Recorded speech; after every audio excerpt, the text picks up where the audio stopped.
तो hi everyone, आज हम करने जा रहे हैं कक्षा 8 की जो प्रश्नावली 9.1 है वो करने जा रहे हैं। और इसमें जो सवाल है वो कुछ इस प्रकार से दिए गए हैं। सवाल नंबर 1 देखते हैं कि एक मेज के ऊपरी पृष्ठ का आकार समलंब जैसा है। कैसा आकार है? समलंब जैसा है। यदि इसकी समांतर भुजाएं 1 मीटर और 1.2 मीटर है तथा इन समांतर भुजाओं के बीच की दूरी 0.8 मीटर है तो इसका क्षेत्रफल ज्ञात कीजिए। तो आपको ये वाली भुजा दे रखी है और ये वाली भुजा की लंबाई दे रखी है और इसकी हाइट भी आपको 0.8 मीटर दे रखी है। तो आपको निकालना है इसका क्षेत्रफल। और है कैसा? ये समलंब है। तो समलंब का जो क्षेत्रफल है वो आपको पता होना चाहिए। तो सबसे पहले हमें जो गिवन है वो हम लिखेंगे। देखो दिया क्या गया है, तो हमें ये लंबाई दे रखी है, ये लंबाई दे रखी है और उसकी ऊंचाई दे रखी है। तो सबसे पहले आपको सवाल करना कैसे है, तो करना ऐसे है, दिया गया है, ठीक है। जो भुजाएं दे रखी है आपको वो उनका मान लिखोगे। भुजाएं ए को मान लो आप ए बराबर कितना दे रखा है 1 मीटर। दूसरे को आप मान लो बी कितनी दे रखी है 1.2 मीटर। अब क्या करना है आपको, जो हाइट है उसको एच मान लो, ऊंचाई या लिख दो यहाँ पे ऊंचाई, क्या ऊंचाई कितनी वो दे रखी है 0.8 मीटर। जो दिया हुआ है वो मैंने यहाँ पे लिख दिया। अब क्या है, अब हमें समलंब का क्षेत्रफल निकालना है क्योंकि ये समलंब के आकार की आकृति है। तो हम क्या करेंगे, समलंब का क्षेत्रफल ये निकालेंगे। समलंब का क्षेत्रफल, इसका क्षेत्रफल का फॉर्मूला क्या होता है ये आपको याद करना होगा। इसका क्षेत्रफल का फॉर्मूला आता है 1/2 गुना में दोनों भुजाओं का योग a + b और गुना में होता है हाइट ऊंचाई। क्या होता है 1/2 गुना में दोनों भुजाओं का योग गुना में ऊंचाई। अब ये जो सारे मान हैं वही इसमें है। देखो जहां जहां a है वहां पे, यानी a और b मैंने भुजाएं मानी थी। क्यों मानी थी? क्योंकि भुजाएं यहाँ पे a और b है फॉर्मूले के अंदर, इसीलिए मैं a और b मानी थी। ऊंचाई को h क्यों माना? क्योंकि ऊंचाई h हाइट होती है, इसलिए, क्योंकि फॉर्मूले में भी यही है। अब मैं मान रख दूंगा डायरेक्ट। देखो a बराबर 1 है तो 1 प्लस में b बराबर कितना है 1.2 है और गुना में h कितना है तो 0.8 है। अब इसको हल करो तो ये हो जाएगा 1/2 और गुणा में ये हो जाएगा आपका 2.2 और ये हो जाएगा 0.8, राइट। अब आप 2.2 को काट दोगे तो ये 1.1 आ जाएगा। आपको पता है 11 आ जाएगा। 22 को 2 से काटोगे तो 11 आता है, यानी 1.1 आ जाएगा। और 1.1 को यदि 0.8 से गुना करोगे तो कितना आएगा, वही आपका आंसर होगा। यानी 1.1 को आप 0.8 से गुना करोगे तो देखो 11 को 8 से कर दो डायरेक्ट, फिर 2 छोड़ के पॉइंट लगा दो। 11 ठीक कितना होता है 88 होता है। अब देखो 1 छोड़ के पॉइंट, 2 छोड़ के पॉइंट, 2 छोड़ के यहाँ पे पॉइंट आ जाएगा, यानी 0.88। अब ये सारा मीटर में है तो मीटर स्क्वायर लगाना मत भूलना। ये आपका सवाल हल हो चुका है। कितना आता है? ये आता है 0.88 मीटर स्क्वायर। क्या किया सवाल में, जो दिया था वो मैंने लिख लिया और यहाँ पे देखो बोल दिया था क्लियर इसने कि समलंब जैसा है। तो समलंब का क्षेत्रफल हम निकालेंगे, जो कि क्षेत्रफल होता है 1/2 इंटू में दोनों भुजाओं का योग इंटू में हाइट ऊंचाई। ठीक है, चलो बढ़ते हैं आगे। सवाल नंबर 2 क्या कहता है कि एक समलंब का क्षेत्रफल 34 सेंटीमीटर स्क्वायर है और इसकी ऊंचाई 4 सेंटीमीटर है और समांतर भुजाओं में से एक का मान दे रखा है 10 सेंटीमीटर लंबाई। तो दूसरी समांतर भुजाओं की लंबाई यानी भुजा की लंबाई आपको ज्ञात करना है। तो सबसे पहले जो दिया है वो लिखेंगे। दिया गया है, क्या दिया गया है? देखो भुजा हमारे पास दे रखी है, भुजा ए जो है ब्रैकेट में लिख दो, भुजा ए जिसकी लंबाई आपको दे रखी है। देखो समांतर भुजाओं में से एक की लंबाई 10 सेंटीमीटर, तो एक भुजा की लंबाई तो मैं लिख दूंगा 10 सेंटीमीटर। दूसरी भुजा, देखो भुजा बी का मान दे रखा है क्या? नहीं दे रखा, तो भुजा बी का मान लो आप x सेंटीमीटर। क्या मान लो? x centimetre.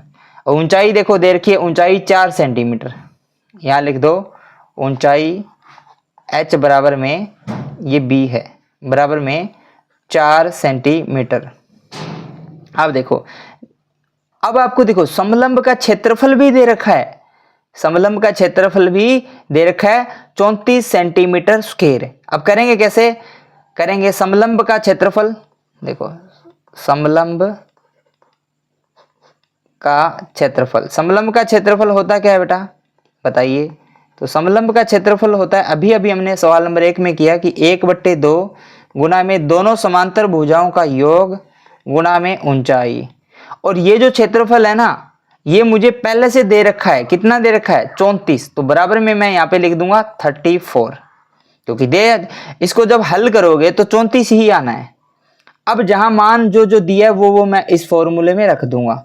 तो 1/2 गुना में a का मान दे रखा है देखो 10, b का मान मैंने x माना था और h का मान दे रखा है 4 और बराबर में है मेरे पास 34। अब इसको हल कर दूंगा देखो, तो देखो ये 2 से ये 4 कैंसिल आउट हो जाएगा क्योंकि गुणा में है, तो यहाँ पे 2 आएगा। ठीक है, अब बचा क्या, बचा सिर्फ मेरे पास देखो यहाँ बचा 10 प्लस में x और बाहर गुणा के अंदर मेरे पास 2 है क्योंकि 4 कटने से आया है और क्या है 34।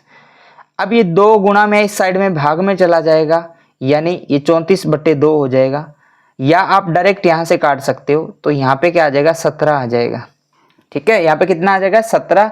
अब देखो मेरे पास आ गया 10 प्लस x बराबर में 17।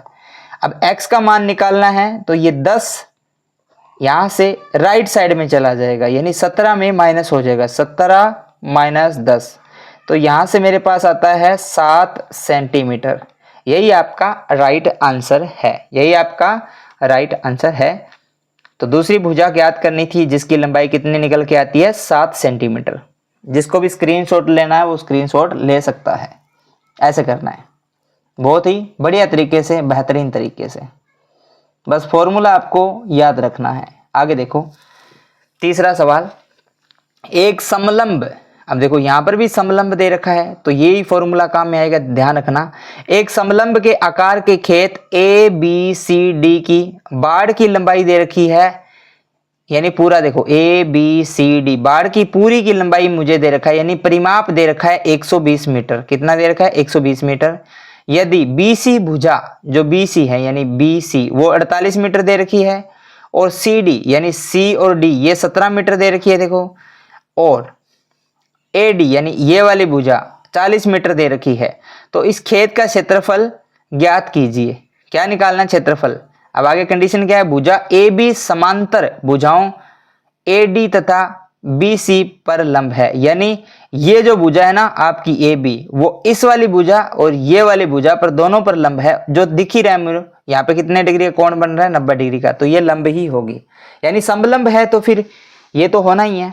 तो अब मैं क्या करूंगा, इसका मुझे निकालना क्या बताओ, मुझे सिर्फ और सिर्फ निकालना है इसका, क्या निकालना है बताओ बताओ बताओ बताओ क्या निकालना है, क्षेत्रफल निकालना है ना, तो क्षेत्रफल निकाल दूंगा। सबसे पहले मुझे एक मान नहीं दिया गया, ये हाइट नहीं देगी, ये ऊंचाई निकालनी है, यानी इस भुजा की लंबाई नहीं दी गई। बाकी देखो इस भुजा की लंबाई दी है, इसकी भी दी है, इसकी भी दी है, यानी इस समलंब में 3 भुजाओं का मान है, तो चौथे का मान निकाल सकते हैं, क्योंकि परिमाप यानी चारों भुजाओं का योग मुझे दे रखा है, यानी दिया गया है। क्या दिया गया, परिमाप दे रखा है आपको, क्या दिया है देखो कैसे करोगे, यहां से देखो दिया गया है परिमाप, परिमाप दे रखा है ना, परिमाप बराबर कितना है बताओ, परिमाप बराबर में यहां लिखो 120 मीटर, 120 मीटर।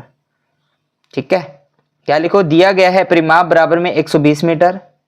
अतः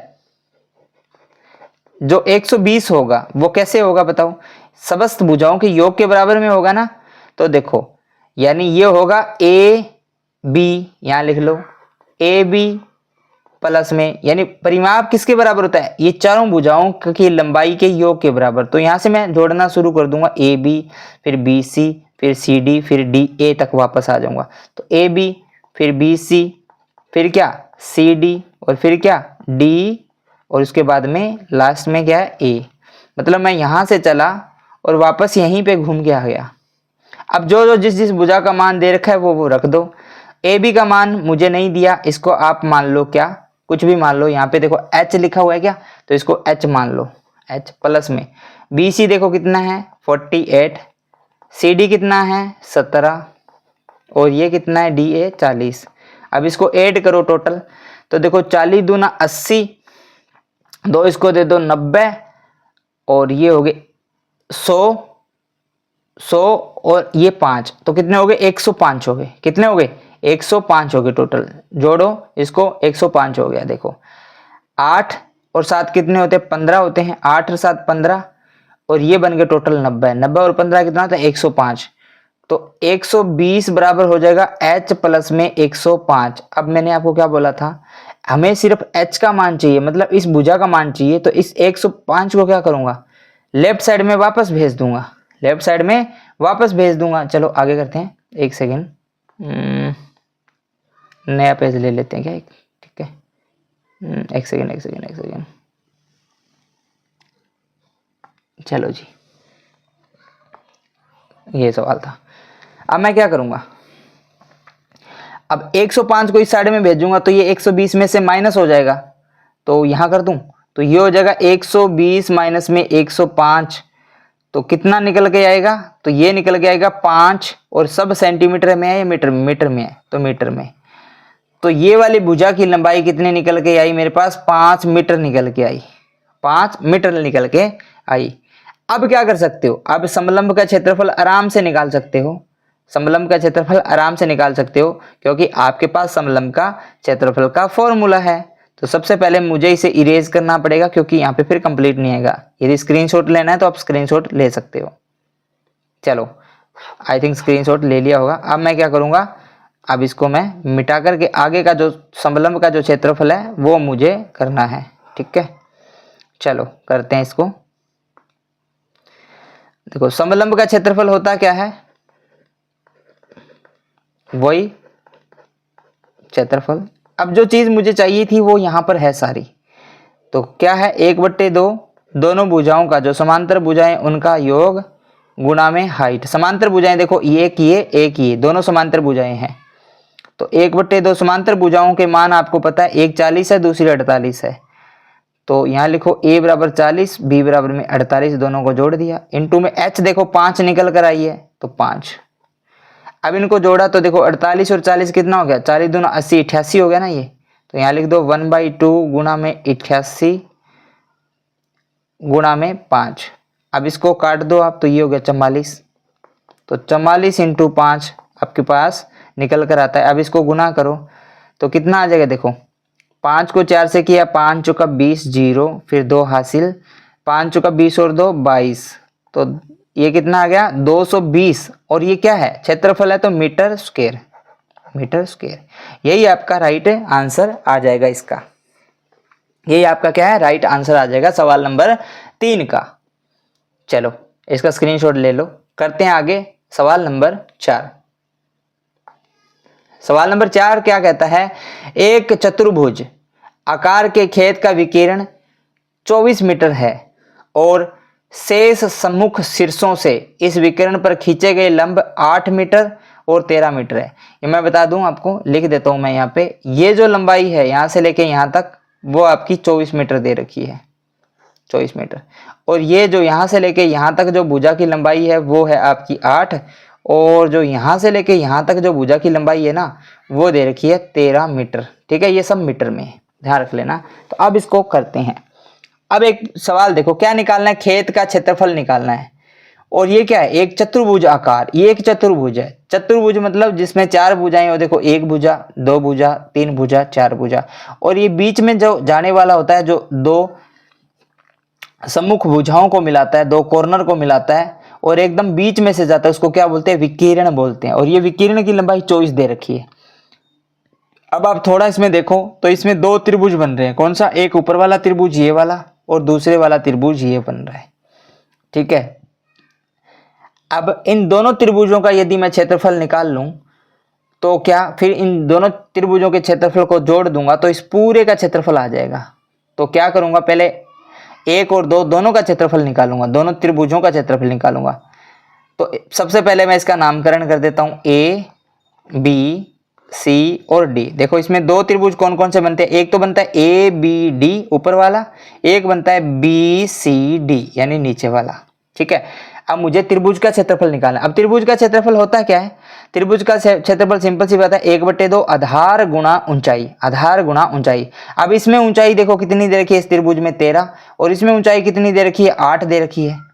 तो निकाल सकते हैं, आधार दोनों में देखो कॉमन है, आधार दोनों में 24 है, आधार दोनों में क्या है 24 है, तो निकाल सकते हैं आराम से दोनों का क्षेत्रफल। ठीक है, सबसे पहले क्या करेंगे, दिया गया है, क्या करेंगे, दिया गया है ये लिखेंगे। क्या, देखो विकिरण की लंबाई, जो विकिरण दे रखा है, विकिरण क्या है, विकिरण दे रखा है, तो विकिरण कितना दे रखा है 24 मीटर लिख दूंगा यहाँ पे। अब क्या है ऊंचाई, ठीक है, त्रिभुज एक की बात कर रहा हूं मैं। ठीक है, तो ऊंचाई दे रखी है मुझे, ऊंचाई 2 दे रखी है, तो एक को मैं लिखूंगा h1 जो 13 मीटर है। ठीक है, और दूसरा लिखूंगा h2 जो दूसरे त्रिभुज के लिए, यानी ये मैं h2 मानूंगा और ये मैं h1 मानूंगा। ध्यान रख लेना 13 h1 है और ये है आपका 8 मीटर।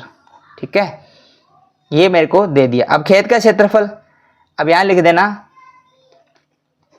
खेत का क्षेत्रफल।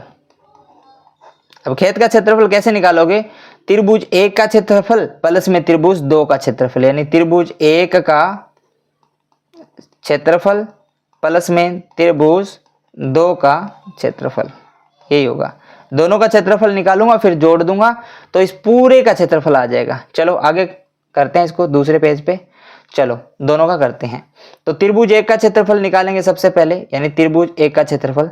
तो कैसे करोगे, 1/2, ये कितना था, ये 24 था, और ये हाइट कितनी थी, ये थी आपकी 13, बस इतना ही चाहिए मुझे। देखो तो आधार 1/2 आधार गुणा ऊंचाई, क्या होता है आधार गुणा में ऊंचाई, ये फॉर्मूला होता है, ऊंचाई h। अब देखो 1/2 आधार कितना है, यहाँ पे देखो आधार ये 24 है, यानी ये वाला विकिरण की लंबाई 24 है, और ऊंचाई कितनी है, ऊंचाई देखो 13 दे रखी है, तो 13। अब इसको गुणा कर दो, देखो आपस में इस 2 से काट दो, देखो 2 से कट जाएगा ये, तो ये आ जाएगा 12 और गुणा में 13, कितना हो गया 12 गुणा में 13। अब इसको गुणा कर दो, देखो 12 तिया 36, या 13 से कर दो, देखो 13 दूना 26, 6, 2 हासिल बची, 13 एकम 13, 13 और 2 कितने होता है 15, 13 और 2 15, तो ये आ गया 15। और क्या है ये ऊपर वाले त्रिभुज का क्षेत्रफल निकाला तो मीटर स्क्वायर हो जाएगा। ठीक है, अब दूसरे त्रिभुज का क्षेत्रफल निकालते हैं, त्रिभुज 2 का क्षेत्रफल। तो वही सेम ही है 1/2 आधार गुणा में ऊंचाई, यही ना, आधार गुणा में ऊंचाई। तो आधार कितना दे रखा है बताओ, नीचे वाले में आधार, आधार तो दोनों में सेम है, देखो यही इस त्रिभुज का रहेगा, त्रिभुज 2 में भी। इसकी ऊंचाई यहाँ पे 8 दे रखी थी, 8 दे रखी थी, जो कि सवाल में दे रखी है ऑलरेडी। तो आधार मैंने लिख दिया 24 और ऊंचाई दे रखी है 8।